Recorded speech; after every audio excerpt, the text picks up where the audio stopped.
তোর ছোট ভাই তার বউ আমার বাড়ি থেকে বাইর করে দিছে। আমার তো সামনে কোনো জায়গা নাই, ভিক্ষা করতেছি।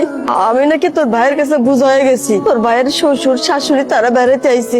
আমি থাকলে নাকি আগে থাকার জায়গার সমস্যা হয়ে যায়, লেগে আমার কইলো বাড়ি থেকে চলে যেতে। সবই বুঝলাম তোমার কথা, বাসায় গেল না কেন? তুমি তোমার বাসা চেনো? আমি চাই না আমার লেগে তোকে ফ্যামিলিতে আবার অশান্তি হোক, ওরা ভালো থাক, আমি এইটাই চাই। আমার নিয়ে কোনো চিন্তা করিস না বাজার। তোমার পাইছি আমি এতদিন পরে, এখন আমার বাসা চলো। বাসা যাবে মানে? আর বাসা যাবে কেন যাবে? তোমার মাকে কি এমনি এমনি বের করে দিছে তোমার ভাইয়ের বউ? নিশ্চয়ই কিছু করছে, আর নাহলে অকারণ তোকে বের করে দেয় না। আর তুমি কিভাবে মনে করলা যে একটা অকর্মা ঢেকিকে আমি আমার বাসায় নিয়ে উঠাবো? কোনোদিনও না। তোমার ছোট ভাইয়ের বউ যেহেতু রাখতে পারেনি, আমি কেন রাখবো? কখনোই না।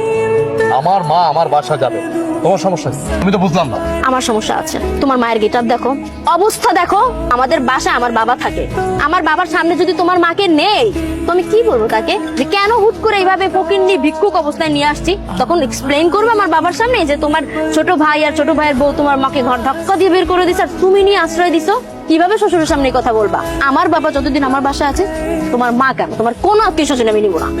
তুমি আমার মাকে ভিক্ষুক বললা? ভিক্ষুককে ভিক্ষুক বলবো না তো কি বলবো? ম্যাম সাহেব বলবো? সে আমার মা, সে আমাকে গর্বে ধারণ করছে। তুমি যদি আরেকটা কথা বলো হরিনাম মা, চলো তুমি আমার বাসা চলো। আমি দোয়া করি তোরা ভালো থাক, আমার জন্য অশান্তি দরকার নাই। ভালো থাক বাবা। মা মা, তোমার এত বড় সাহস, তুমি রাস্তাঘাটে আমার গায়ে হাত তুলছো, তাও আবার তোমার ওই গরিব ফকিন্নি মার জন্য। দেখো, মুখে লাগাম দাও। আমি বলতেছি মুখে লাগাম দাও। তুমি আমার মাকে আশেপাশে কথা বলছো, এই জন্য আমি তোমার গায়ে হাত দিচ্ছি। আমি কি মিথ্যা কিছু বলছি? হ্যাঁ, যা সত্যি আমি তাই বলছি। তোমার মা তো একটা অলক্ষী। তোমার মা যদি এতই ভালো হতো তাহলে তোমার ছোট ভাইয়ের কাছে টিকতে পারলো না কেন? হ্যাঁ, সেটাও তো তার ছেলে। তোমার ছোট ভাইয়ের বউ কেন তোমার মাকে রাস্তায় বের করে দিল? হ্যাঁ, নিশ্চয়ই কোন আকাম কুকাম করছে, আর না হলে চুরি করছে হয়তো বা, এই জন্যই ঘাড় ধাক্কা দিয়ে বের করে দিছে।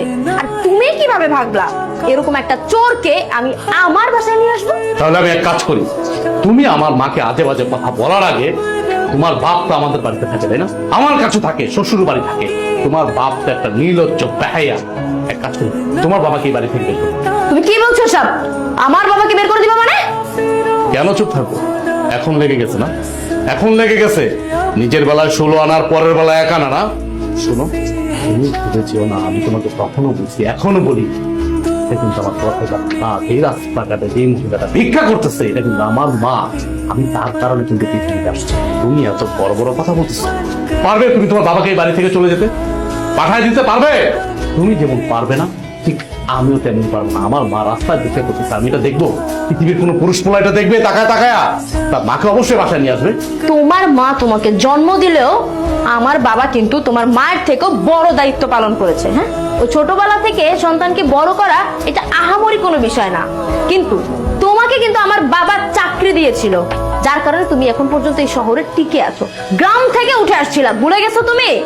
আমার বাবাকে যদি তুমি এই বাড়ি থেকে বের করে দেওয়ার কথা বলো তাহলে ওটা হলো তোমার অকৃতজ্ঞতা, বুঝতে পারছো?